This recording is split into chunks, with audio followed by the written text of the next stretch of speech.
Hello అండి, తెలుసుకో trader ఛానల్కి మీకు స్వాగతం. సో మనం ఈ వీడియోలో ట్రెండ్ లైన్కి అలాగే సపోర్ట్ అండ్ రెసిస్టెన్స్ లైన్స్కి ఉన్న డిఫరెన్స్ ఏంటనే దాని గురించి మాట్లాడుకోబోతున్నాం అనమాట. సో ఇక్కడ మీరు చూస్తున్నారు కదా, ఇది వచ్చేసి డే ట్రేడింగ్ చార్ట్ అండి. 15 మినిట్స్ టైం ఫ్రేమ్లో ఉంది.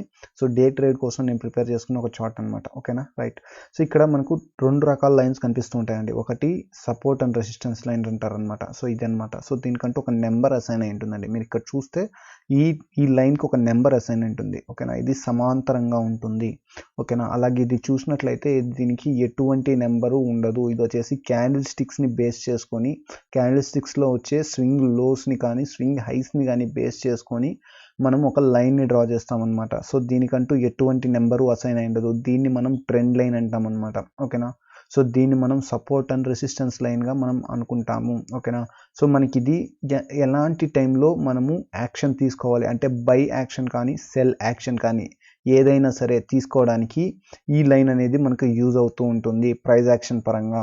అలాగే ఈ లైన్ అనేది మనకు ట్రెండ్ ఎటువైపు ఉంది, సో అప్ ట్రెండా డౌన్ ట్రెండా. ఓకేనా, సో అప్ ట్రెండ్ ఉంటే సో మనకు ఇలా టాప్ సైడ్కి మనకి లైన్ డ్రా అయి ఉంటుంది అనమాట. ఓకేనా, సో ఈ లైన్ ఎలా డ్రా చేసుకోవాలనే దాని గురించి నేను మాట్లాడతానండి. సో ఈ లైన్ అనేది మోస్ట్ ఆఫ్ ద పాయింట్స్ ఇలా క్యాండిల్స్ అనేటివి స్వింగ్ లోస్ వస్తాయి కదా. సో ఇదొక స్వింగ్ లో ఇలాంటి స్వింగ్ లోస్ని కంబైన్ చేస్తూ ఒక లైన్ డ్రా చేసినట్లయితే మనకి ఇది ఒక ట్రెండ్ లైన్గా మనకి యాక్ట్ అవుతుంది అనమాట. సో ట్రెండ్ లైన్ అనేది ఎప్పుడైనా సరే టాప్కి ఉందంటే అది ఒక అప్ ట్రెండ్ అని అర్థం. ఓకేనా, సో ట్రెండ్ లైన్ అనేది ఇలా బాటమ్కి ఉంది అంటే అది ఒక డౌన్ ట్రెండ్ అని అర్థం అనమాట. ఓకేనా, సో బేసిక్గా ఈ లైన్స్ అనేటివి మనకు సపోర్ట్ అండ్ రెసిస్టెన్స్గా యాక్ట్ అవ్వండి. ఓకేనా, ఇది మనకు ట్రెండ్ని చెప్పడానికి మాత్రమే ఈ లైన్స్ యూజ్ అవుతాయి. అట్ ఏ టైం దీన్ని సపోర్ట్ అండ్ రెసిస్టెన్స్గా కూడా మనము యాక్సెప్ట్ చేయొచ్చు అనమాట. ఎందుకంటే ఎక్కువ సార్లు ఈ లైన్ కూడా మనకు ఈ లైన్ ఏదైతే సపోర్ట్ గాను రెసిస్టెన్స్ గాను యాక్ట్ అవుతుందో అదేలాగా ఈ లైన్ కూడా మనకు సపోర్ట్ గాను కొన్నిసార్లు రెసిస్టెన్స్ గాను యాక్ట్ అవుతూ ఉంటుంది. కాబట్టి దీన్ని రెండు విధాలా మనం యూజ్ చేయొచ్చు. ఓకేనా, సో ఇది సహజంగా నేచర్గా ఎలా గీయాలంటే, సో అప్ ట్రెండ్ అంటే సో ఇలా బాటమ్స్ని అంటే ఈ స్వింగ్ లోస్ని కలుపుతూ గీసినట్లయితే ఇది మనకు అప్ ట్రెండ్ ఇండికేట్ చేసే ఒక లైన్ అనమాట. ఓకేనా, సో అదే డౌన్ ట్రెండ్ని తెలుసుకోవాలంటే మాత్రం సో ఈ స్వింగ్ హైస్ ఏవైతే ఉన్నాయో ఈ స్వింగ్ హైస్ని మనం కంబైన్ చేస్తూ లైన్ డ్రా చేసినట్లయితే ఇది డౌన్ ట్రెండ్ని ఇండికేట్ చేస్తుంది అనమాట. దీన్నే మనం ఇంకొక విధంగా కూడా యూస్ చేస్తుంటారండి. అదేంటంటే హైలో అంటే ఇది అప్ ట్రెండ్ కదా, సో దానికి బేసిక్గా మనం బాటంలో లైన్ గీస్తే సరిపోతుంది మనకు ట్రెండ్ ఏంటని. సో అదే మనకు ఒక ఛానల్ ప్యాటర్న్ ఫామ్ అవుతుందని మనకు అనిపించినప్పుడు ఇలా టాప్ సైడ్ కూడా మనం ఒక లైన్ని డ్రా చేయడం జరుగుతుంది. ఓకేనా, so most of the point ఇక్కడ ఒక పాయింట్ ఉంది కదా, సో రైట్ ఆ పాయింట్ని మ్యాచ్ చేస్తూ సో మనకి ఇక్కడ ఒక పాయింట్ ఉంది. సో ఈ రెండు పాయింట్స్ని మనం డ్రా చేసుకున్నట్లయితే మనకు ఇది ఒకవేళ ఇది ఈ చార్ట్ అయితే మనకు క్లోజ్ అయిపోయిందండి. సో ఇవంతా జరిగిపోయింది. సో మనకి ఈ టైంలో మనకు రన్ అవుతున్నప్పుడు చార్ట్ సో ఈ స్వింగ్ హైని ఈ రెండింటిని లైన్గా డ్రా చేసుకున్నట్లయితే మనకు ఒక లైన్ డ్రా అవుతుందండి. ఆ లైన్ని మనం ఎక్స్టెండ్ చేసుకుంటే ఈ రేంజ్ వరకు మనకు లైన్ అనేది ఎక్స్టెండ్ అవుతుంది అనమాట. ఓకేనా, సో ఎందుకు ఇలా ఎక్స్టెండ్ చేసుకుంటామంటే మనకి ఇక్కడ కింద ఏం చెప్తుందండి, సో ఈ లైన్ అనేది మనకు అప్ ట్రెండ్ అని చెప్తుంది కదా. సో ఈ అప్ ట్రెండ్లో సో మనకు ఇలా వెళ్తున్నప్పుడు ఒకానొక పాయింట్లో ఇది రెసిస్టెన్స్, ఇక్కడ ఒకసారి రెసిస్టెన్స్గా ఫేస్ అయ్యి రిజెక్షన్ జరిగింది, ఇక్కడ ఒకసారి రెసిస్టెన్స్గా ఫేస్ అయ్యి రిజెక్షన్ జరిగింది. సో ఇక్కడ అంటే మనకి సపోర్ట్ లైన్ ఉందనుకోండి, సో ఇక్కడ ఎటువంటి support line and resistance line లేదండి. సో అందువల్ల ఇక్కడ రిజెక్షన్ జరిగింది. సో ఇది ట్రెండ్ లైన్ని బేస్ చేసుకొని ఇక్కడ రిజెక్షన్ జరిగిందని, సో మనకు నెక్స్ట్ టైం కూడా ఈ లైన్ని బేస్ చేసుకుని ఒక రిజెక్షన్ జరగచ్చు అనే ఉద్దేశం కోసం మనం ఈ స్వింగ్ హైని కంబైన్ చేసి ఒక లైన్ డ్రా చేసుకుంటాం అనమాట. ఓకేనా, సో అది నెక్స్ట్ ఫర్దర్గా మనకు క్యాండిల్స్ అంటే ఫర్దర్గా ప్రైస్ మూవ్ అవుతున్నప్పుడు ఇక్కడ ఒక ప్రైస్ యాక్షన్ జరగడానికి ఛాన్స్ ఉంటుంది. ఇక్కడ మనకు ఒక షార్ట్ పొజిషన్కి అవకాశం ఉంటుందేమో అనే ఉద్దేశంతో మనం ఇక్కడ టాప్ సైడ్ కూడా ఒక లైన్ అయితే డ్రా చేసుకోవడం జరుగుతుంది అనమాట. సో ట్రెడిషనల్ వేలో అయితే మాత్రం మనం బాటంలోనే లైన్ అయితే డ్రా చేసుకుంటాం అప్ ట్రెండ్కి. ఓకేనా, డౌన్ ట్రెండ్కి మనం టాప్ సైడ్ ఒక లైన్ అయితే డ్రా చేసుకోవడం జరుగుతుంది. ఓకేనా, సో క్లియర్ కదా.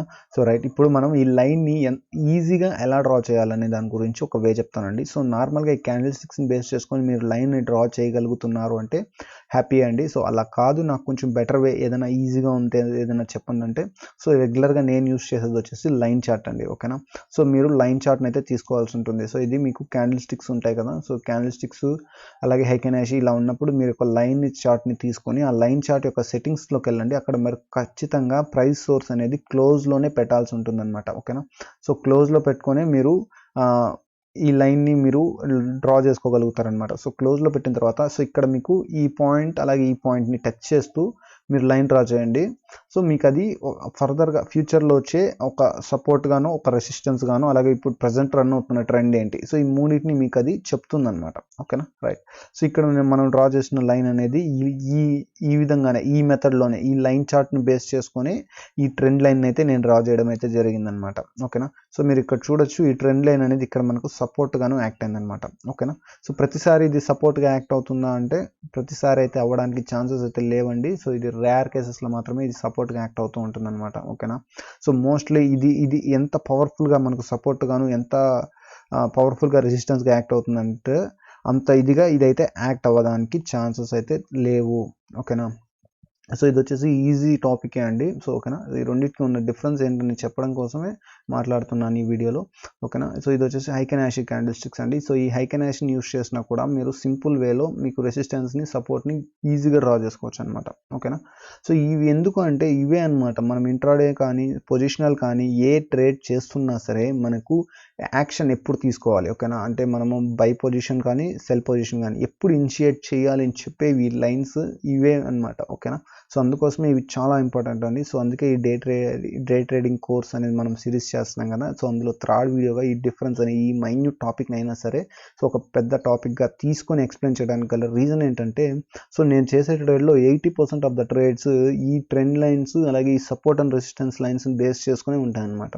ఓకేనా, so rest of the 20% trades అన్నవి మన సైకలాజికల్గాను కొంత మన ఎక్స్పీరియన్స్ని బేస్ చేసుకుని ట్రేడ్స్ చేస్తుంటాం అనమాట. ఓకేనా, సో ఇవే చాలా ఇంపార్టెంట్ అనమాట. చాలామంది ఇగ్నోర్ చేసే టాపిక్ ఇదే అనమాట. ఓకేనా, సో వన్స్ ఒక చార్ట్లో మనం వర్క్ చేసుకున్నాము అంటే ఆ లెవెల్స్ అది మెయింటైన్ చేస్తున్నంత వరకు ఆ స్టాక్ అనేది మనం ఆ స్టాక్లో మనం ట్రేడ్ తీసుకోవడానికి అవకాశం ఉన్నట్లే అనమాట. పదే పదే ఎప్పుడు కూడా స్టాక్స్ని చేంజ్ చేయకండి. సో మీరు నాకు చూసినట్లయితే సో నేను చేస్తున్న ట్రేడ్స్ అనేవి ఎప్పుడు రెగ్యులర్గా వీటిలోనే ట్రేడ్ చేస్తాను అనమాట. నాకంటూ ఇంట్రాడే కంటూ స్పెషల్గా ఎటువంటి స్టాక్ సెలెక్షన్ ఉండదు. సో నేను పర్టికులర్గా కొన్ని స్టాక్స్ని స్టిక్ అవుతాను. ఆ స్టాక్స్లోనే రెగ్యులర్గా ట్రేడ్ చేస్తుంటాను. లాస్ రాని ప్రాఫిట్ రాని నేను రెగ్యులర్గా ట్రేడ్ చేస్తూనే ఉంటాను. నిఫ్టీ ట్రేడ్ చేస్తాను, బ్యాంక్ నిఫ్టీ ట్రేడ్ చేస్తాను. వీటిలో అన్నింటిలో మీరు చూసినట్లయితే సో రెగ్యులర్గా మనకంటూ సపోర్ట్ అండ్ రెసిస్టెన్స్ లైన్స్ రెగ్యులర్గా ఫిక్స్ అయిపోయి ఉంటాయి అనమాట. ఓకేనా, సో ఇంకా ఎన్ని రోజులైనా సరే ఈ ఈ జోన్లో ఉన్నంత వరకు వీటిలోనే మనము యాక్టివిటీ చేసుకోవడానికి ఛాన్స్ ఉంటుందన్నమాట. ఓకేనా, సో అలాగనమాట. ప్రతిరోజు మీరు స్టాక్స్ని చేంజ్ చేసినట్లయితే మీకు ఎప్పటికీ మీరు ట్రేడింగ్ అయితే చేయలేరు. రోజుకో స్టాక్ని తీసుకుని ట్రేడ్ చేస్తానంటే కుదరదు. ఓకేనా, కొన్ని స్టాక్స్కి స్టిక్ అయ్యి ఆ స్టాక్స్లో వర్క్ చేయండి. ఆ స్టాక్స్లోనే పొజిషన్స్ని ఎగ్జిక్యూట్ చేసుకుంటూ ఉండండి. మీకు ఖచ్చితంగా ఈ లైన్స్ వాల్యూ అనేది ఏంటనేది మీకు క్లియర్గా ఐడియా వస్తుందన్నమాట. ఓకేనా, సో ఈ టాపిక్ నచ్చిందని అనుకుంటున్నాను. సో మీకు చూపిస్తున్నాం కదా, ఈ స్టాక్స్ అన్ని డే ట్రేడ్ చేసే స్టాక్సే అండి. సో ఇది ఎప్పుడో లైన్ డ్రా చేసుకున్నాను అండి టాటా స్టీల్లో.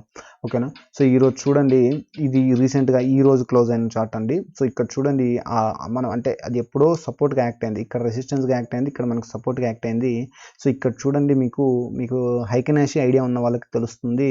హైకెనాషిలో డోజెస్ ఫామ్ అవుతున్నాయంటే అక్కడ మంచి యాక్షన్ జరుగుతుందని అర్థం అనమాట. ఓకేనా, సో ఇక్కడ మీరు కంటిన్యూస్గా ఒక 7 క్యాండిల్స్ వరకు డోజెస్ ఫామ్ అయ్యాయి అంటే ఈ లైన్ వర్క్ అవుతుందని చెప్పడానికి ఇక్కడ ఇది ఒక మెయిన్ రీజన్ అనమాట. సో ఓకేనా, సో మీరు కనుక ఈ చార్ట్లో ముందు నుంచే వర్క్ చేసుకొని ఉన్నట్లయితే మీకు ఈ పొజిషన్లో ఇక్కడ టాటా స్టీల్ ఈ ప్రైస్కి వస్తూనే మీకు అర్థమైపోతుంది ఈ లైన్ని సపోర్ట్ చేసుకుని అప్వర్డ్ తీసుకున్నట్లయితే మీరు ఇక్కడ బై పొజిషన్ ఇనిషియేట్ చేయొచ్చు అనే ఒక ఉద్దేశం మీకు వస్తుంది అనమాట.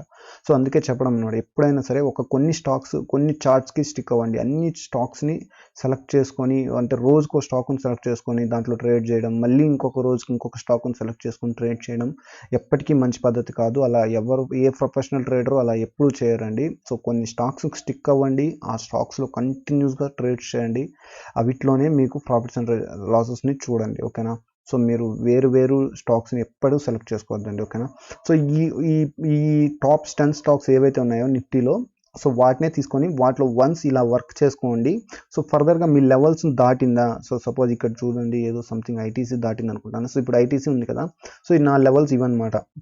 ఇప్పుడు నా లెవెల్స్ని దాటి సో ఈరోజు అంటే ఇంతకు ముందు వరకు ఈ లెవెల్స్ ఉన్నాయి, ఈరోజు ఈ లెవెల్స్ని దాటి ఓవర్కమ్ అయ్యి సో భారీగా 3.55% వరకు ర్యాలీ అయిందనమాట ఈ స్టాక్. సో ఓకేనా, సో ఇలా మారిన తర్వాత సో ఫర్దర్గా ఎక్కడ రెసిస్టెన్స్ ఫేస్ చేస్తుందో అక్కడికి వచ్చి మనం ఫర్దర్గా నెక్స్ట్ లెవెల్ అంటే రేపటికి మళ్ళీ ఇక్కడ లెవెల్స్ని ప్రిపేర్ చేసుకోవాల్సి ఉంటుంది ఈ రేంజ్ నుంచి. ఓకేనా, సో ఇప్పుడు ఫర్దర్గా ఇక్కడ రిజెక్షన్ జరిగింది. ఓకే, ఈ రిజెక్షన్ లెవెల్ నుంచి ఫర్దర్గా ఈ రేంజ్లో మనం వర్క్ చేసుకోవాల్సి ఉంటుంది. ఇలా వర్క్ చేసుకున్న తర్వాత మళ్ళీ మనకు ఐటీసీ అనేది ఈ రేంజ్లోనే ట్రేడ్ అవుతున్నంత వరకు ఈ స్టాక్ మన ట్రేడింగ్ వాచ్ లిస్ట్లోనే ఉండాలి.